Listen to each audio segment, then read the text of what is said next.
I started the divorce because I saw that a spouse who was financially struggling wasn't valuable to me. My world was turned upside down when, on a business trip, my husband suddenly told me he wanted a divorce and that he was already married to his lover. To make things worse, he accused me of marrying him just for his money and demanded that I give up any rights to our property. Facing my indifferent husband, who had always looked down on me since we got married, led to his complete downfall. My name is Lisa. I'm 40 years old. I was raised by a single mother after my father died when I was in kindergarten. Despite the financial hardships, we found happiness as a family of 3. Even now, with a decent job and salary, I still live frugally because of my upbringing. I married Larry, a wealthy man I met through a friend. I was drawn to his kindness and the new possibilities he introduced to me. After we got married, our different views on money and gender roles became clear. Larry imagined a traditional home where I would stay at home, but I was committed to my career and staying financially independent. Before we married, Larry suggested I become a housewife, assuming I would accept traditional roles. However, I made it clear I wanted to keep working until we had kids, pointing out the financial advantages. I managed to convince him, but the reality of balancing work and home responsibilities was hard. Even though I worked full-time, I still had to do all the house chores, leaving us little time together. Meanwhile, Larry, sticking to a traditional husband's role, did nothing at home. He just enjoyed his dinner and relaxed when he got home. Trying to balance work and home life strained our relationship and made me wonder if this was really what marriage was supposed to be like. I was afraid to tell Larry how unhappy I was because I thought he might make me quit my job, even though he didn't help at home.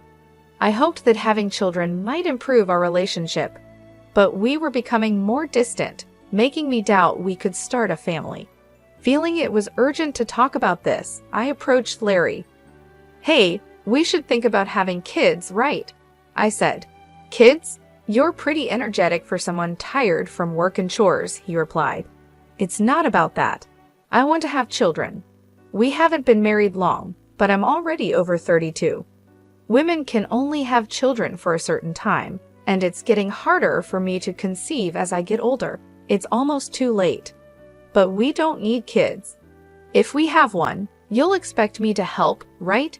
You know I'm busy with work and won't help with raising children. Isn't it strange to say you won't help with child rearing even before they're born?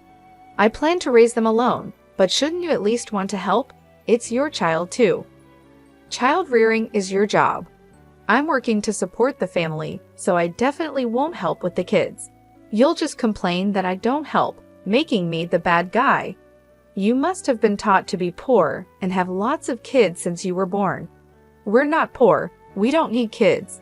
End of discussion. Larry abruptly ended the conversation and went to his room. Alone in the living room, I broke down in tears.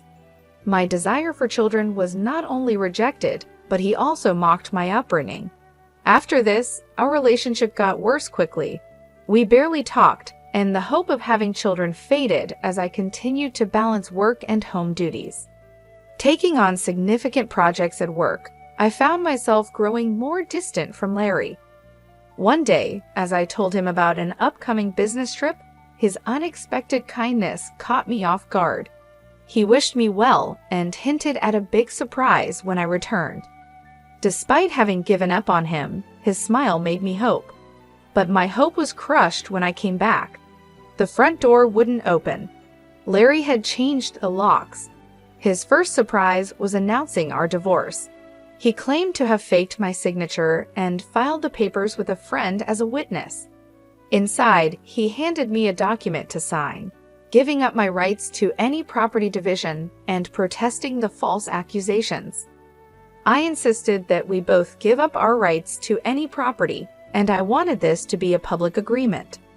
Larry stubbornly argued and revised the document on his computer, leading to a tense argument as I left the house. He kept mocking me for being poor and even thought about throwing out my things. A few days later, Larry called me in a panic. "What did you do?" he asked. I haven't done anything. Why are you panicking? I have many questions. First, I was told to leave the apartment. Oh, you were still living there. That's not allowed. It's a new month. You're trespassing. Trespassing? But it's my house. Are you okay? Did you forget it was a company apartment I rented? I was the leaseholder, so naturally, you can't live there anymore. That's ridiculous. How could you do this? I can't believe you didn't know. I'm not the one who should be accused here. Didn't I tell you that you can't just change the locks of a rental apartment? It's my house. I can change the locks if I want. Didn't you listen? It was my lease. And even if you were the leaseholder, the owner is the apartment manager. You can't change the locks without telling them. Is that so? Also, I ended the lease while you changed the locks. I was allowed to live there until this month. I was planning to return, but now you've unlawfully altered someone else's property, which could be criminal damage. Wait, why did you end it so early? Criminal damage? Is that why the police are at the front door now? I'm too scared to open it. Don't worry, it's probably not for trespassing or criminal damage. It's better to talk to them. Why do I know about the police? Because I reported you for filing the divorce papers yourself.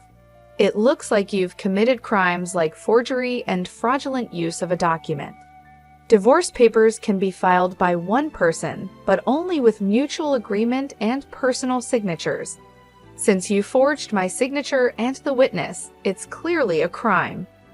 Larry seemed unaware of his guilt. So the divorce papers you submitted are invalid, and your marriage with Laura can't happen either. How do you know about Laura? Did you think I knew nothing? I hired a private detective agency to investigate your affair with Laura. It was a busy time at work, and coordinating with the agency was tough.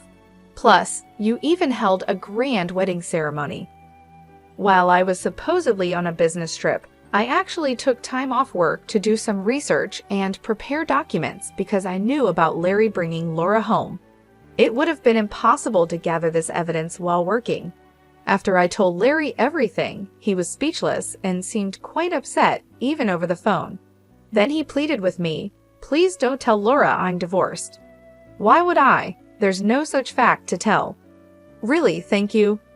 Are you misunderstanding something? When did you become divorced? That fake divorce paper is invalid, remember? So legally, you're still my husband, not divorced. What? So since you cheated while still legally my husband, Laura needs to pay compensation. I sent the demand for compensation to her house yesterday by express delivery. She didn't know you were married, right? Then I can't withdraw the claim at this point. I knew Laura believed Larry was single, but I deliberately sent the compensation demand. Laura hasn't contacted me yet, so maybe she hasn't received the letter. It should arrive soon. Should you be on the phone with me when you also have to deal with the police? You're busy. I'll ignore the police. I won't be arrested. I'm going to Laura's house now to get the letter back before she or her family can accept it. He then hung up and probably went straight to Laura's house to wait for the postman at the front door.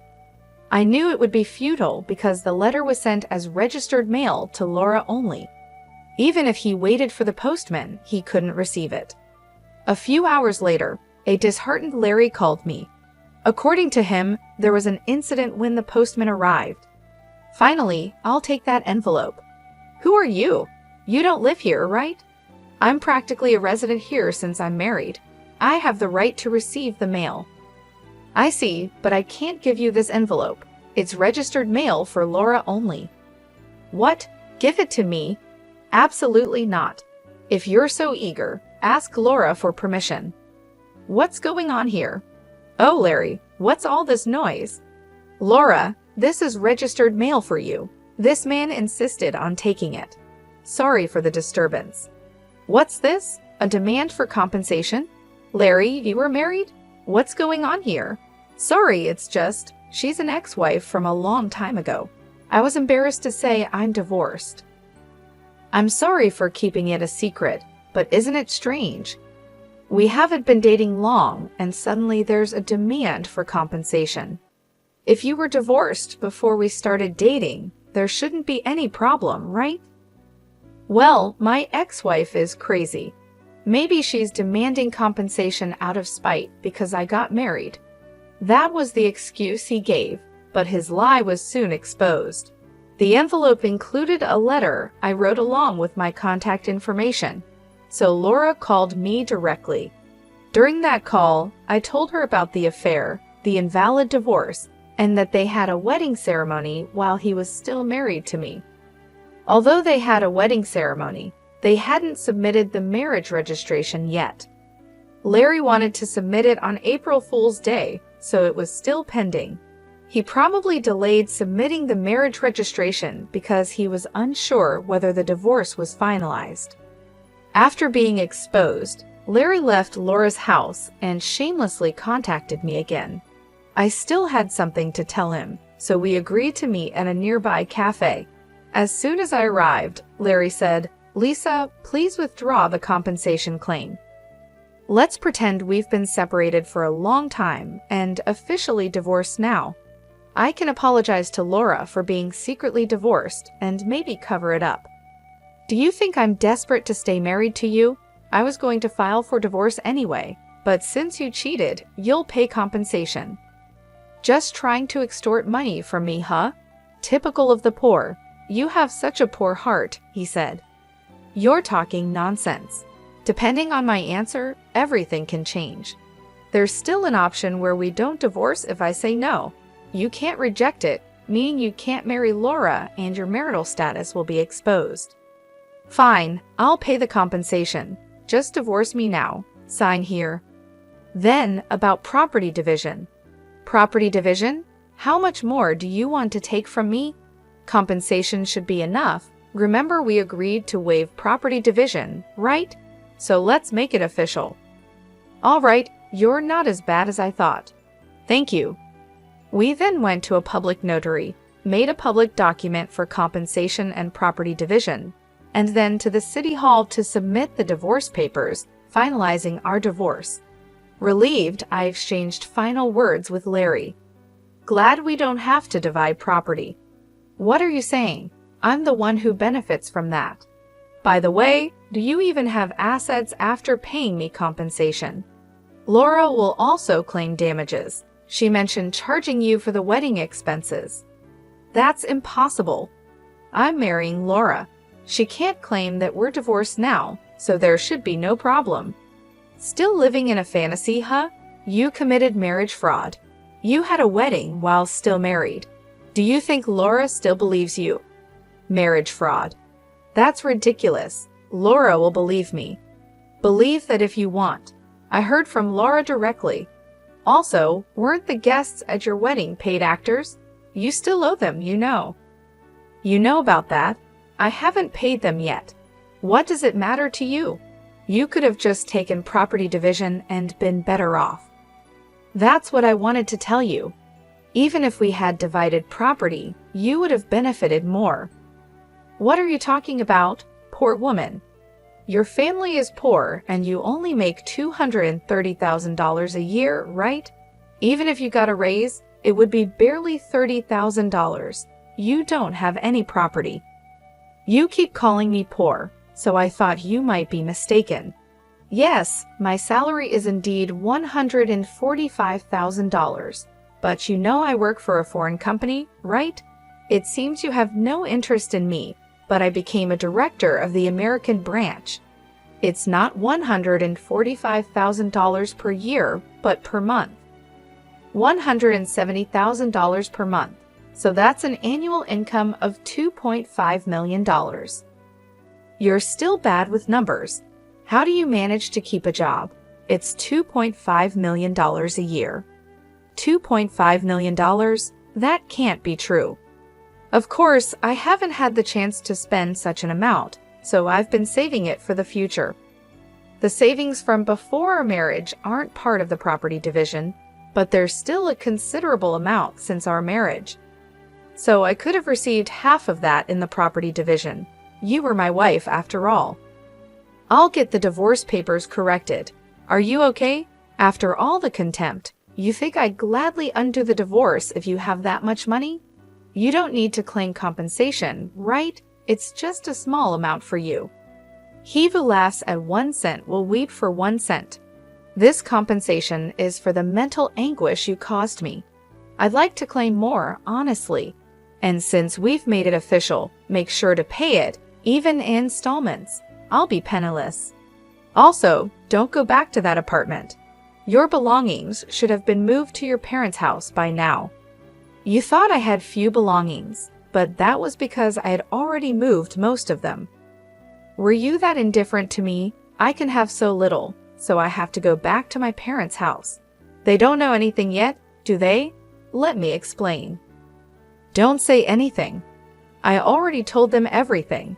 It's only fair to explain why we're divorcing. Oh, and your father said never to step over our threshold again, so I have nowhere to go.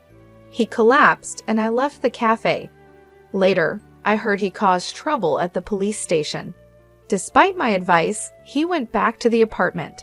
He just sat there aimlessly in the empty apartment until the manager called the police, and he was taken away. I'm not sure if it was for obstructing public duties, trespassing, or the falsified divorce papers. Eventually, his parents took responsibility for him. After talking with me and learning about Laura, they decided that apologizing and paying damages to Laura's family came first. They went to Laura's house to apologize, kneeling in front of her family. They settled everything without pressing charges for marriage fraud, even paying for the wedding expenses. I had expected them to sue, so it was disappointing they didn't. I decided to pursue legal action against him for forging the divorce papers. Larry offered a settlement, but I didn't withdraw the lawsuit. I didn't want him to think everything could be solved with money. I wanted him to be convicted and understand the gravity of his actions, even if it cost time and money. I left everything to my lawyer, so it wasn't too burdensome for me. Even though it took time, Larry, exposed for his actions and the marriage fraud, couldn't stay at his company anymore. After being detained by the police and subsequently absent without leave, he was eventually fired. He ended up living at his parents' home, working all day at a relative's construction company. His father took all his earnings, leaving him with no income. I thought his parents wouldn't abandon him, but they were stricter than I expected. They paid my compensation and Laura's compensation, planning to make him work hard until he repaid everything. He lived in a shed-like place with no electricity, receiving only $10 per day for food, deducted from his salary. They planned to kick him out once he'd repaid everything, a harsh fate.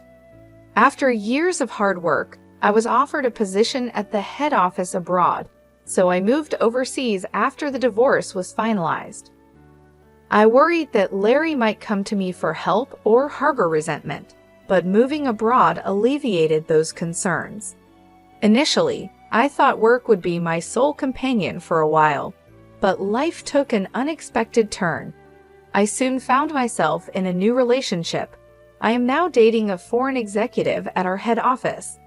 Things have progressed quickly and I'm pregnant with plans to marry soon. I shared everything about my past and my ex-husband with him, and he's been incredibly understanding and supportive. We've discussed our future together in depth.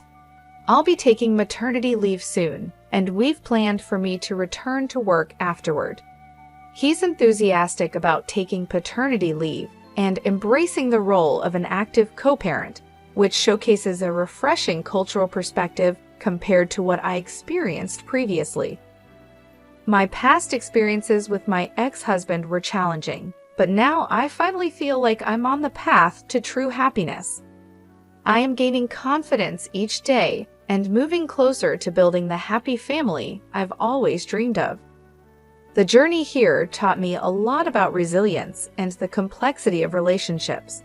Many people endure suffering due to selfish partners, and while divorce isn't always the preferred solution, enduring in silence is certainly not a virtue. It's crucial to recognize that open and honest discussions can pave the way to meaningful resolutions. In some cases, divorce turns out to be a necessary decision for personal growth and well-being. This chapter of my life has reinforced that belief, helping me move forward with a new sense of purpose.